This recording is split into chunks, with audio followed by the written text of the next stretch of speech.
73. Until self-realization, illusion prevails. The sage lives without thoughts of I or mine. His connection to illusion is severed. Until self-realization, the illusion prevails. The sage lives without thoughts of I or mine. His connection to illusion is severed. So it is the connection which is severed in this way. The sense of I and mine. So often we said, isn't it? It is the me and mine that drops away. That is the source of all attachment. There is a me and there is a world in which some things are mine. This body is mine, but the rest is not mine. The objects in my house are mine, but the rest are not mine. But where are all of them appearing?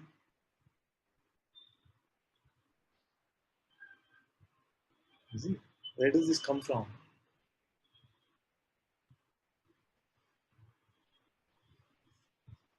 How come when I see a certain set of objects, these seem to be mine? When I see another set of objects, those are not mine. Who is the me to which they belong or they don't belong?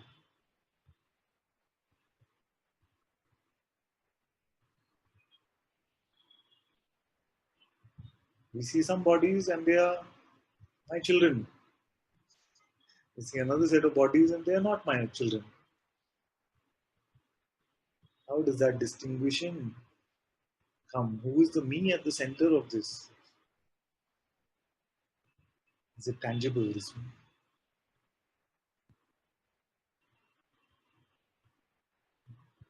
And there are many ways in which this illusion plays out. We've talked about the various ways in which this feels like this is my body. The intimacy of the sensations, the centrality of this visual perspective,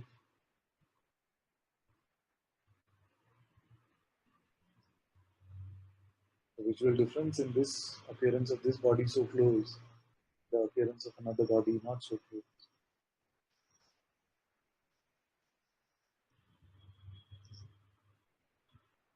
Somewhere even the ego is searching for that kind of closeness, intimacy, but it's looking for it in the wrong way. It feels like it will complete itself by the attaining of something from outside, but it is a misrepresentation of what you are. You need nothing to complete you.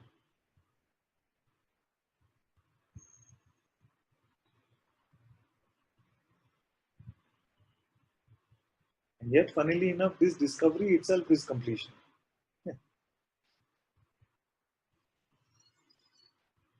Why like that? Because if I had the idea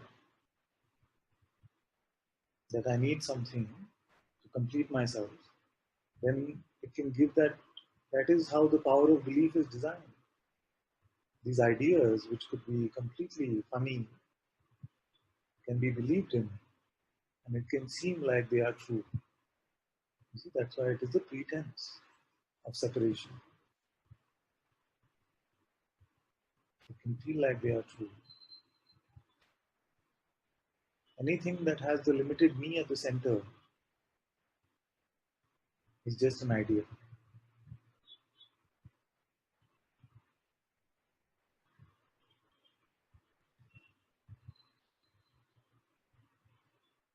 Can we go as universal as that? Anything which has a limited me at the center is just an idea. It's not the unchanging reality or the unchanging truth that the sage is talking about.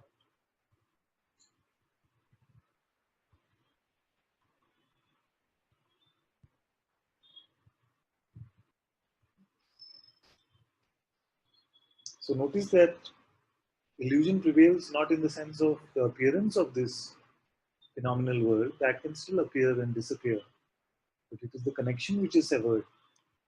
And what is the connection? The idea that there is a me, an individual I, and the idea that something is mine and something is not mine.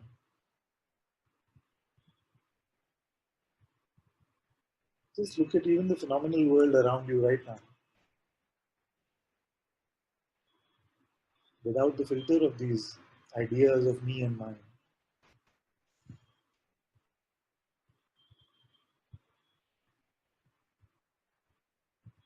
Without having a reference of an individual entity at the center of it. What do you find? Any separation will not be there. It is just an idea.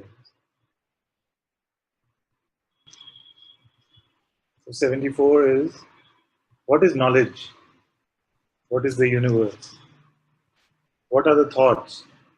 Like I am the body, or the body is mine. The sage is imperishable and sorrowless. He is self alone. What is knowledge? Where is the universe? What are thoughts? Like I am the body, or the body is mine. The sage is imperishable and sorrowless. He is the self alone. What happened to all the things we knew?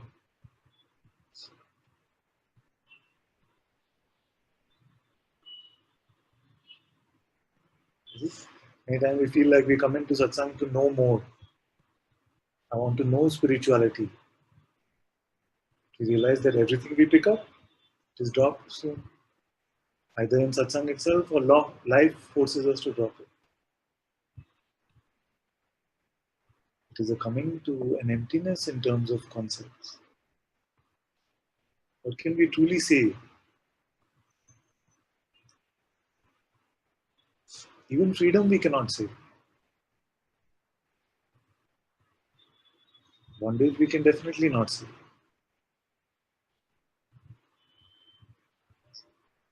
So what is knowledge? What is the universe? The relationship only changes. If you are so convinced that we are some object within this universe, you see the universe is at times like a glimmering light, at times like nothing at all, at times, wow, what a magnificent creation.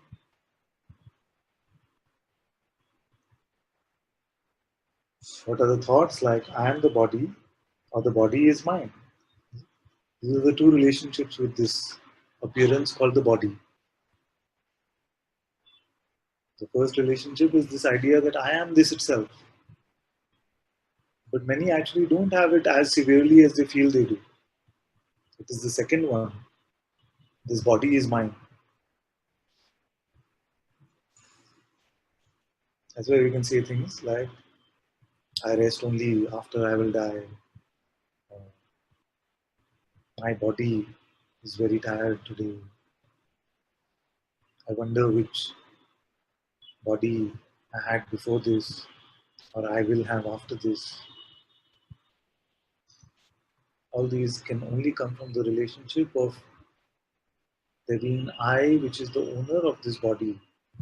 Just like there is an I who is the owner of their relationships, the owner of the house, the owner of anything phenomenal. Where is that one? The one that has the bank account, the one that has a job.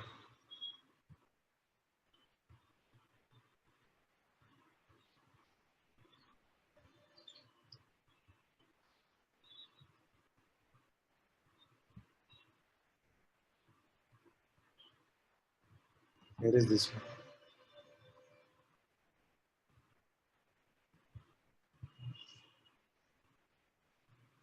The sage is imperishable and sorrowless. He is self alone. So it is not that the sage's body becomes something special. The body should become imperishable. It's not that. But the sage is not the body. And Sri Bhagwan, Sri Ramana Maharishi was coming close to dropping his body. And the disciples, crying out of pain, they said, please, Father, don't leave us.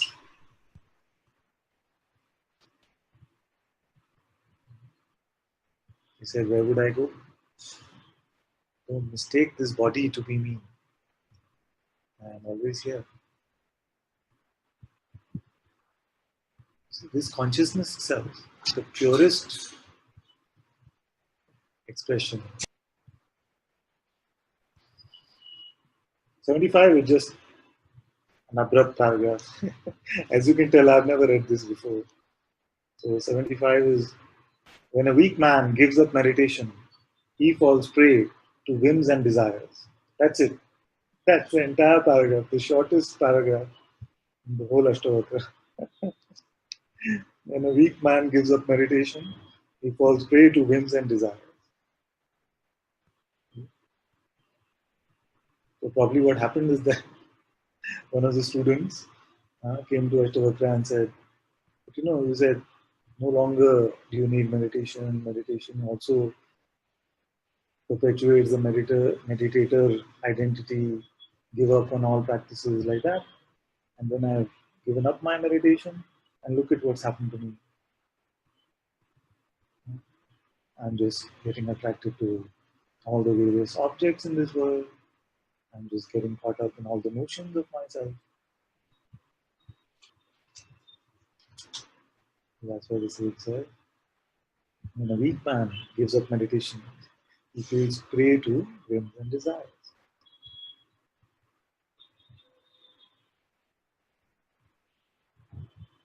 That is why this knowledge of Ashtavakra is traditionally only shared with those who are at some level established in Satsang.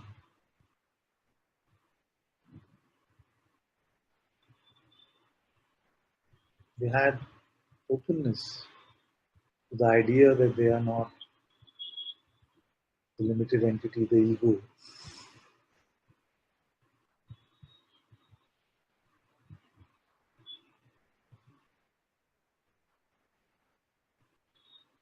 What does it mean by openness? Are you open to the idea that you are not something which is limited? Are you open to the idea you are not something at all? You're not a thing.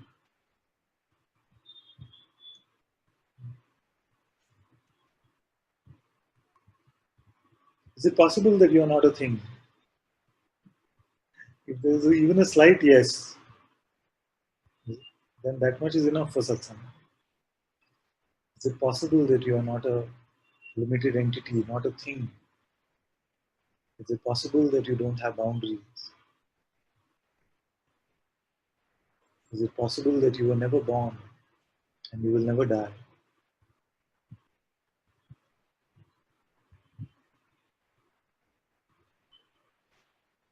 Notice all your buts. All the buts will come from resistance to this idea, resistance to this recognition.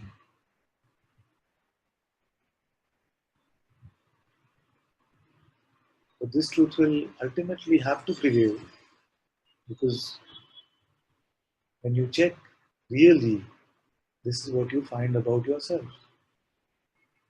When you check on the nature of this witness, you don't find a thing sitting there. When you go looking for reality really, you don't find something sitting there. That's why I say that when you bow down in your inner citadel, who do you encounter? Is that a person? Is that the ego? Who is in your heart?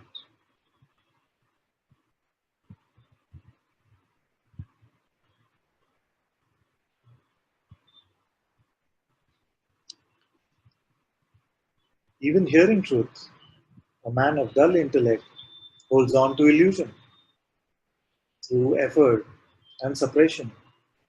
He may appear outwardly composed, but inside he craves the world. I remember this beautiful interaction that happened. One of the first few days when I was in Satsang, this one comes to Guruji, he's sitting on the hot seat in Tiruvannamalai.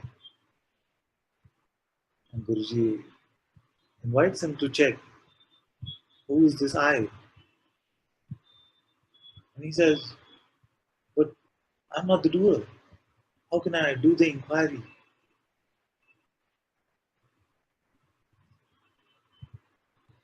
Then Guruji says, so then something like this, I'm paraphrasing it. He says, so what do you want? He says, I want nothing. What do you want? And Guruji tells him, it's lies what you speak, because you're filled to the brim with desire. You're speaking these big words. This is what can happen when we get very Advaita in our concepts, but we still haven't dropped the limited notion of what we are.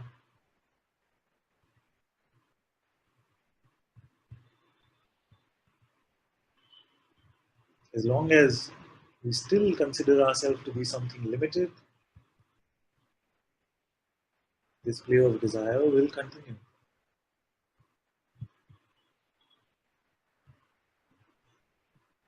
It wants something. Its limited identity wants to be seen as something special, wants to become something special, filled to the brim with desire. Because the ego also actually cannot deal with its measliness. The ego also, because it's only a aspect of consciousness itself, cannot deal with its limitation. So it wants more and more and more.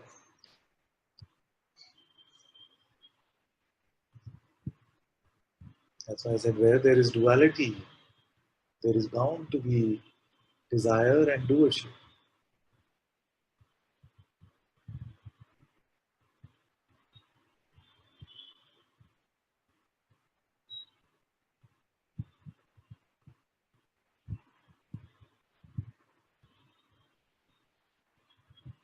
Once it is seen that there are no two, and nothing to want, nothing to do, and yet all doing can continue to happen.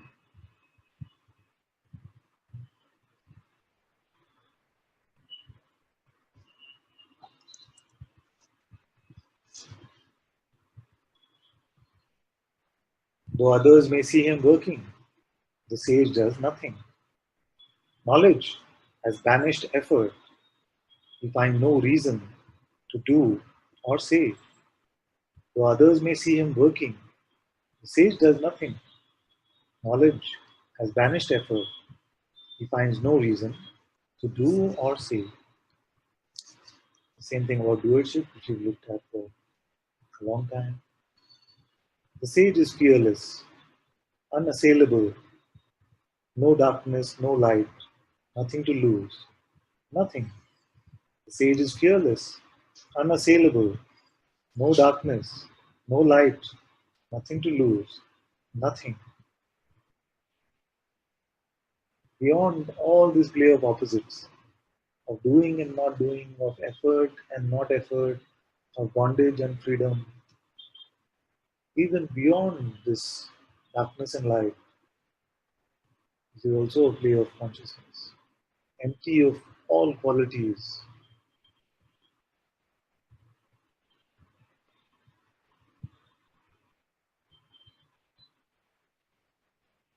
This is your reality. Once you see that you are beyond all qualities, what can you fear? I've been asking recently, isn't it?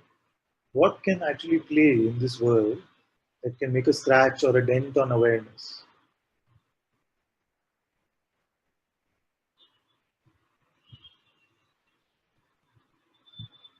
And if nothing can make a scratch or a dent on you, then what are we protecting? What are we defending? What are we attacking?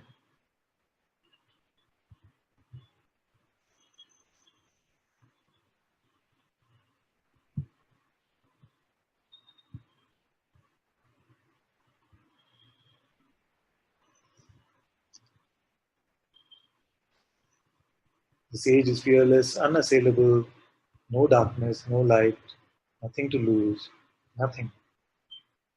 Patience, discrimination, even fearlessness. What are these to the yogi? His nature cannot be described. He is not a person. Patience, discrimination, even fearlessness. What use are these to the yogi? His nature cannot be described. He is not a person. So really we cannot place a quality on this sage, although in the outward expression the sage might seem to have certain qualities. But in reality they are empty of these notions about themselves. Patience, discrimination, even fearlessness. See, many times for those who are new in spirituality, they can get a bit confused. How is it that this one who's supposed to be awake is behaving in this way?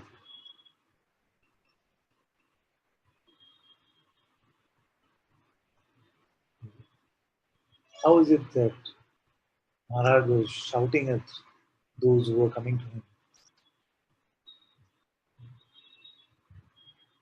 How is it that many great sages, when they used to have satsang, it might feel like somebody asks a question and they get so irritated with the question, they say, "You get out right now, leave." Somebody even said, "There's a limited space in this room. You're just taking up space. Get out." Like that. And then next day when they come, uh, then the master says, "Oh, you came back? Okay, sit right next to the door because I might want to throw you out again. I don't want you disturbing everybody else." So what? How is this possible? Just like a child, all expressions are possible in a sage. There is no way that I must only be like this or only be like that. For a sage, there is no such thing. Consciousness is nothing.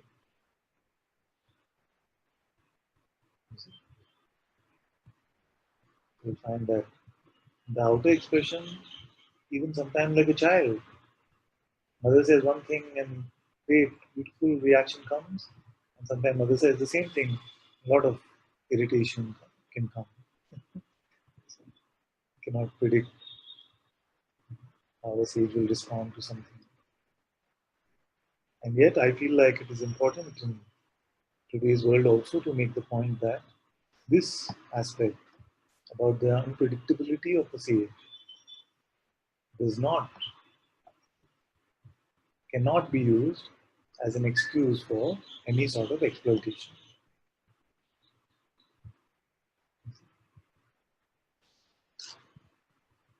So no, just like a child cannot exploit anyone, cannot manipulate anyone, cannot make use of someone. They are just in their own play. Same way with the sage. Momentary anger, momentary irritation, but all with a feeling of oneness, a feeling of love.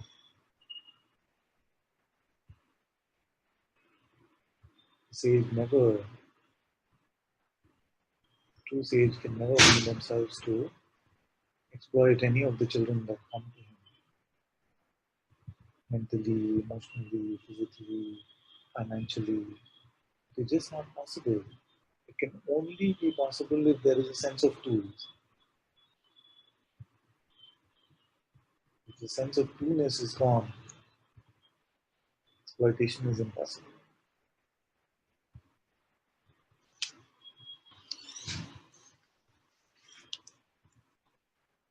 No heaven, no hell, no liberation for the living.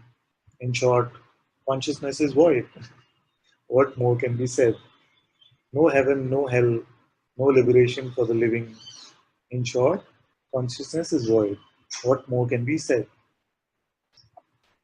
So when we come to this emptiness, empty of, like, we had this long discussion the other day about void and not void, and what the translation sometimes can be confusing in between Buddhism and Vedanta. See, empty of all qualities, including any quality that our mind can think up about being a void. See, this is the important point.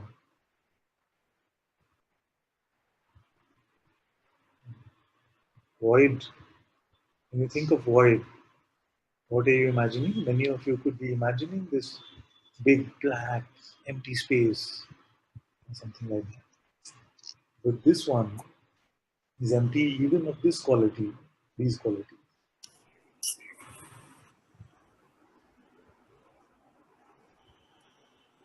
Sometimes when we hear a term like this, you might feel like I must come to this big, black, empty space. It's not that. It is aware even of this. Does this awareness have a color? Is it big or small? Is it light or dark? Empty of all qualities.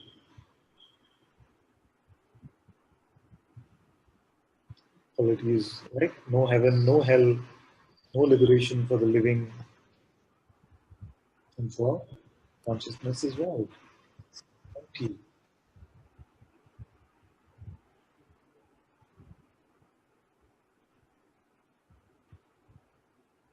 All these tips are so that you can avoid these mind traps. I know that when you hear empty or void, it's very natural for the mind to come up, conjure up a imagination of big, vast emptiness, of the complete void. It's great because it is beyond quality, beyond time and space.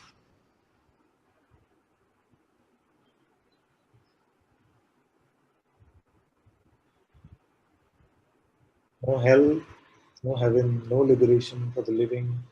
Short consciousness is void. What more can be said? The sage neither yearns for fulfillment nor frets over non-attainment. His mind is cool and brimming with sweetness. The sage neither yearns for fulfillment nor frets over non-attainment. His mind is cool and brimming with sweetness. We discussed this many times about the opposites of desire and aversion. Both these opposites are dropped. Detached from desire, the sage neither praises peace nor blames the wicked.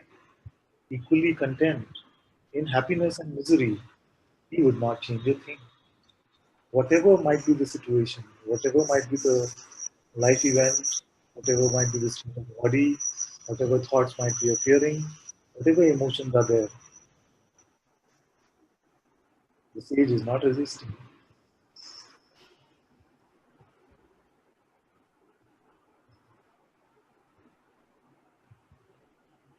He is not chasing the taste of anything,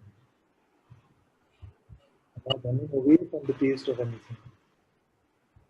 Whatever might come is allowed. This is openness.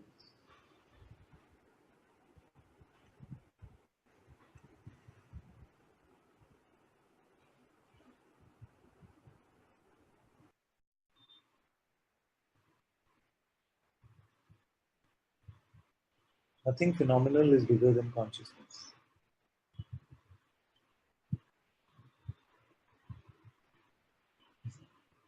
Nothing phenomenal can be bigger than consciousness.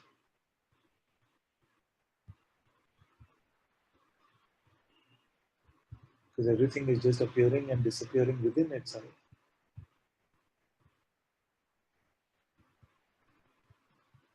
So being has nothing to fear. Consciousness has nothing to fear. Because nothing can appear which is stronger than it. All that appears derives its strength from you, from being, from consciousness.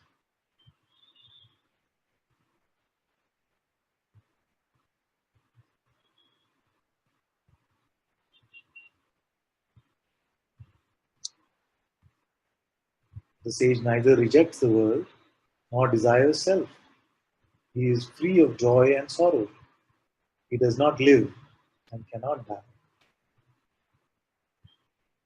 The sage neither rejects the world nor desires self. He is free of joy and sorrow. He does not live and cannot die. So we've looked at all these aspects. The wise one lives without hope. He has no attachment to his children, wife, or anyone. Pleasure means nothing to him. His life is glorious. The wise one lives without hope. It's not a hopeless life. Hope means a form of desire. I hope this is what happens to me. I hope I don't have any visitors today. My Guruji tells this very beautiful story. One evening, he said one evening that he was just tired of meeting everyone. He just wanted to. There was no satsang, no visitors, nobody. So he just said, this evening, I'm just going to have this nice long bath and I'm not meeting or talking to anyone. Most of you heard this story. So that evening, he had no appointments, nothing in the diary, all clear. He makes this nice English bath, English bath, and he's gets into the bathtub, the body starts to relax. And as all of you might predict by now, the doorbell rings, ding dong. Says, Guruji, huh? Guruji says, no, no, not today. I am not opening the door. So the bell rings again, ding dong, a few times. It rings. Guruji says, no, today is my relaxation time. I am not moving, I am not doing this. Then, a few minutes later, this contemplation arose to him. But who am I to decide what my evening is like? Who am I to desire a particular event to happen or not happen? So this intuitive realization came that he's going to be open to whatever comes.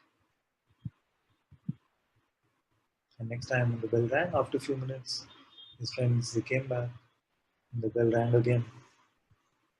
And this time in the openness, something moved and it opened the door.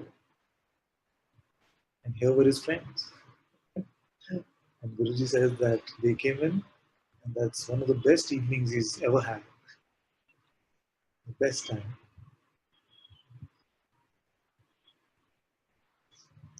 This,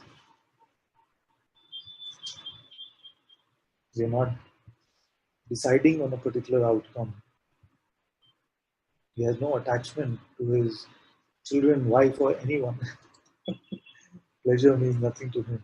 His life is glorious.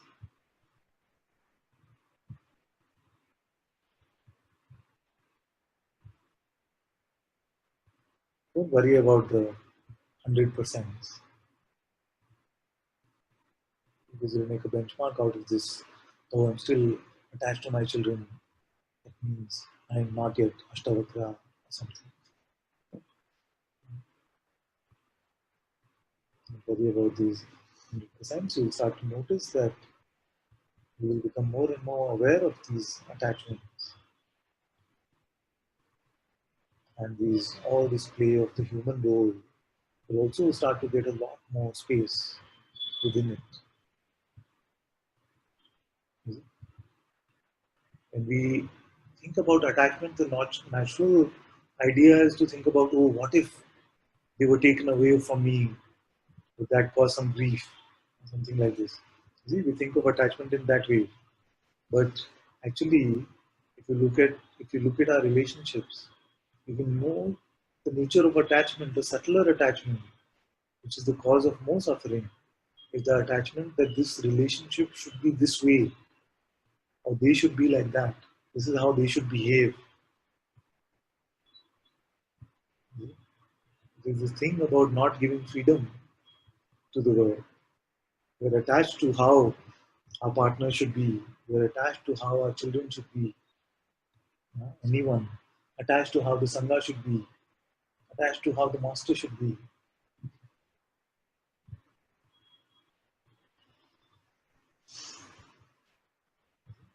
So look at this and you start to find that as more and more freedom is found, we're not attached to the idea of how our children should be, how our partner should be, how anyone should be. These notions start to fall away.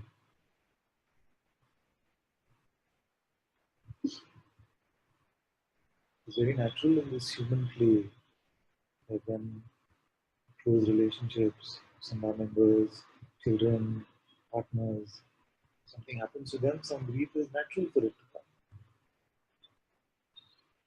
And it is experienced naturally. Can we at least start by being free of our expectations of how they should be and how they should behave? That much is enough.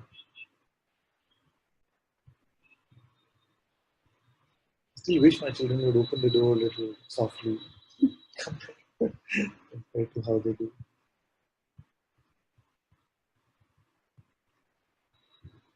The sage wanders about as he pleases and lives on whatever may come.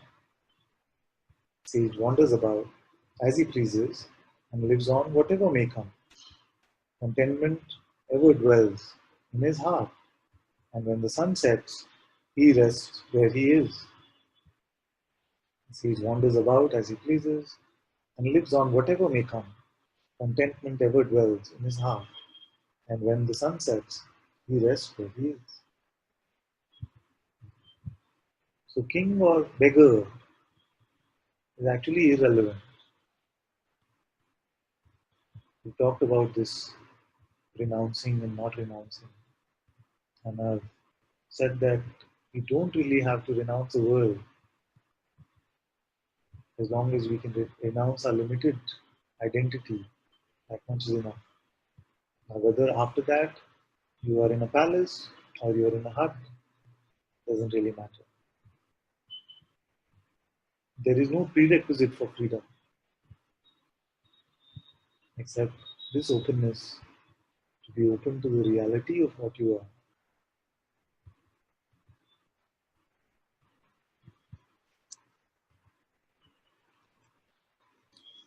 Rooted in being, no thought of being born or reborn. The great soul is indifferent to the death or birth of his body. Rooted in being, no thought of being born or reborn. The great soul is indifferent to the death or birth of this body. Now, what has happened is because of beautiful spiritual concepts, there can seem to be an aversion to having another birth. I don't want to come back in this world again. I want to come to the end of the cycle of birth and death. But actually, as you start more and more to recognize your true position, and you start to see that nothing moves without your will as consciousness.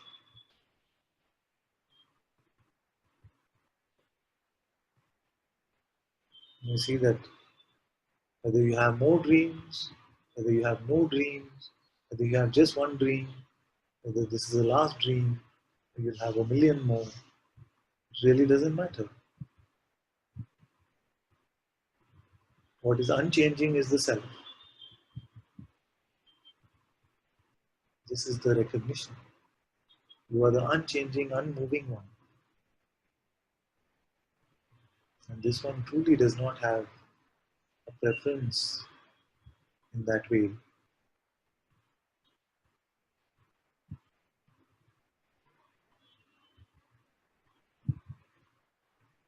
Knowing fully well that the dynamic play starts when it has to and it ends when it has to.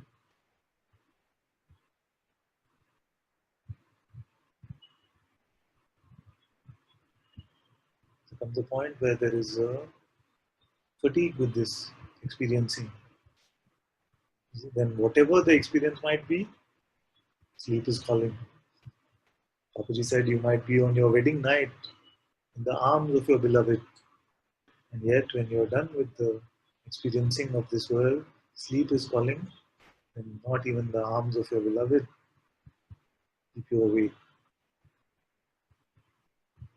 This whole universe, it dissolves. Nothing to experience, nothing to taste, nothing to desire, no aversion. Yet you are the unchanging truth. Then, for some reason which cannot be articulated or verbalized, we cannot even call it a primal urge within the self, truly. For some non-articulatable reason, there emerges this sense of being again. The entire play of experience begins.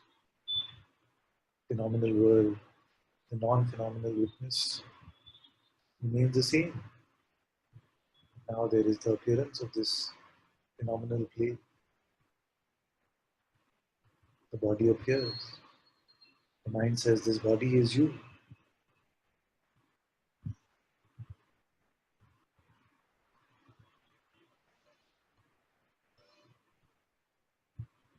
To awareness, nothing has changed.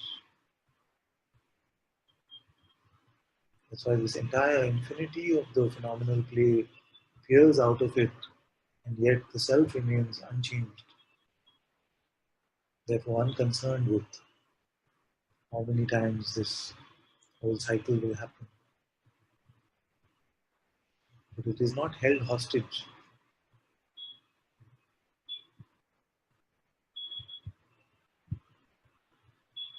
It is not that you are in a hostage situation, caught in the cycle of birth and death.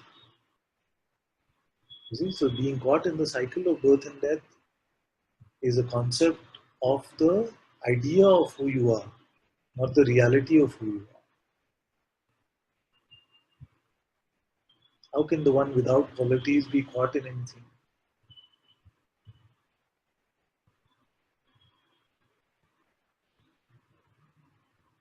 Who has taken birth? Who is dying?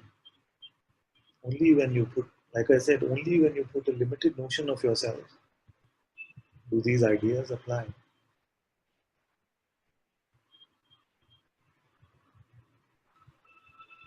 Yes. There's a question, nice one. She says, can you speak on rooted in being? How to be rooted in nowhere? Yes. So being is synonymously used with the sense of presence, I am. So it's like Nisargadatta Maharaj said, my master told me one thing, stay with the sense I am. And I just kept my attention on this sense I am.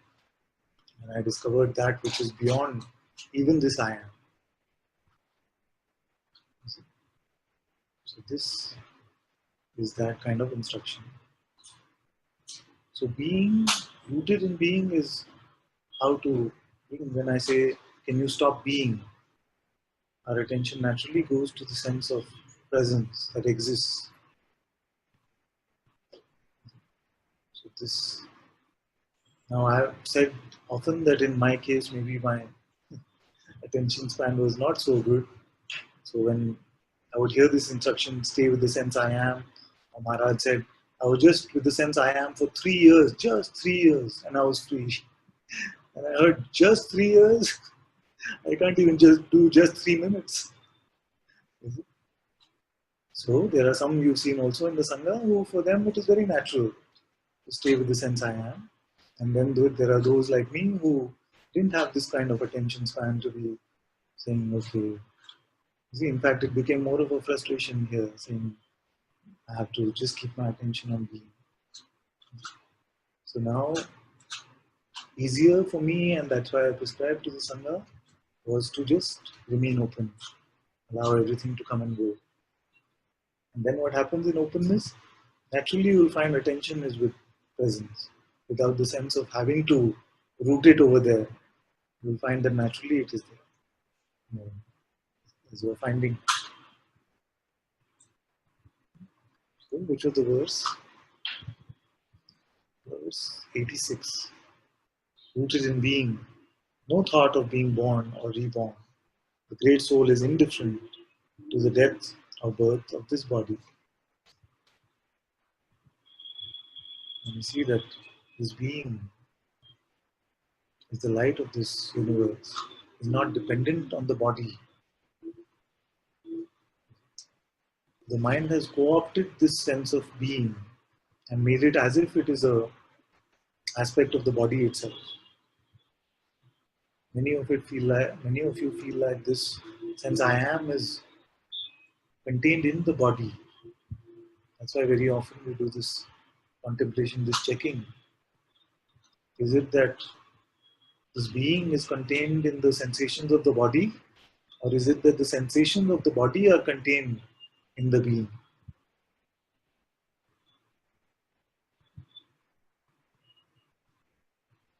Then we see that this being is beyond the body sensations, the body visuals.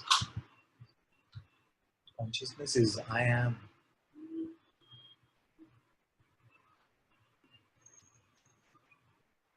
And as we recognize ourselves as this I am that I am, then the comings and goings of the body are no longer so relevant. Somebody says, I'm glad you said you were unable to stay with I am. When I try that, it feels strange, like there are two and I am. So always feel that this is beyond me. Yes, here when I used to hear it before meeting Guruji, it was always this idea that I feel like the notion of the doer of having to do this to find freedom was getting perpetuated. But I've seen also those who find it very natural to stay with it. So I'm not putting down what Bhagavan suggested as a practice, which is a beautiful thing. So I'm not putting it down in any way, but I'm just saying that here I have to speak from what is experienced here. And I find that there is no prerequisite. You don't have the attention span to stay with I am for 3 years. It doesn't mean that you cannot recognize the self. Otherwise, I would not be here sharing with you.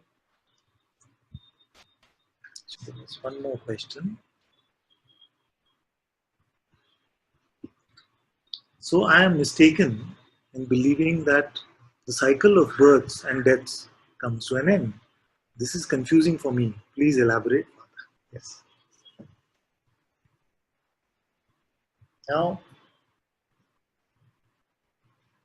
Vidya. So Vidya and I actually, we have also discussed how, as the person which is non-existent, we cannot have will. Especially this idea of free will just falls away. But as being, the will of being, the will of God, must be completely free. Otherwise, God himself would be limited. Consciousness itself would be limited. So now, when we say, and it is common to say in spirituality, that coming to the freedom is the end of the cycle of birth and death,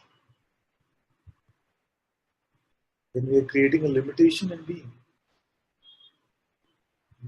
And then we have to make excuses like, okay, but when the sages come, they just come to help others around them. We don't need all of that. Consciousness is free to experience itself in any which way it likes. If after coming to the recognition of itself as self, it wants to play in 100 million more lifetimes, nothing can stop it. It causes no trouble, because trouble is only from the personal identity.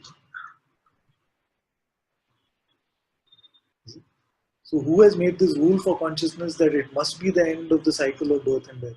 Nobody can make such a rule. No person was ever born. So this mistaken notion, maybe it is derived from the idea that I no longer consider myself to be that which is subject to birth and death. Therefore, I come to the end of the cycle of birth and death. I was considering myself to be a limited entity, this body or this body is mine. So that, of course, undergoes these cycles of birth and death. What is born will die. You see?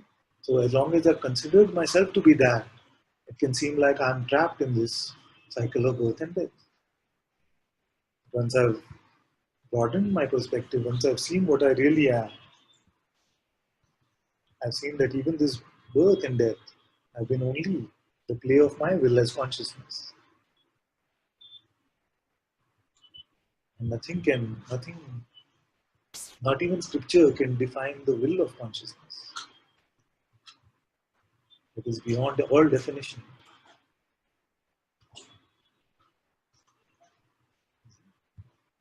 So we come out of the notion of being an entity which is being born and dying. So when we are looking now, when you're doing the inquiry, are you finding yourself to be that which is born and is dying? So in another way to put it then could be that actually you were never really the cycle of birth and death. It is only what you considered yourself to be. One of Maharaj's favorite questions was, what were you before you were born? And if you were dead, then who was dead? Was there a you that was dead?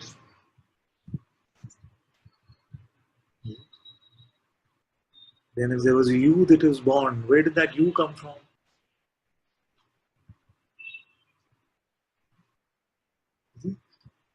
Sant Kabir had said, isn't it? कहाँ से आए, कहाँ जाओगे? Where have you come from? Where will you go? Who is it that was born and who is it that was going to die?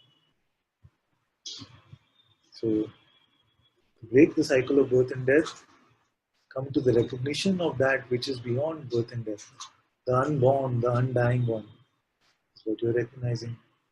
Now, if you find yourself to be this unborn, undying one, is that one really concerned about the cycle of birth and death?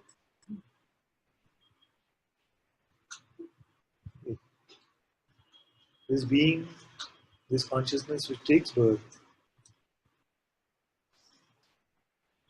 can it be limited to, can we say to our being when we go to sleep tonight, don't ever come back again? See, because I'm free now. I cannot say like that. Being goes when being goes. Being comes when being comes. So, some of these things have been said as reassurances in the past. That all this nature of birth and rebirth and death, all of this you've been subject to.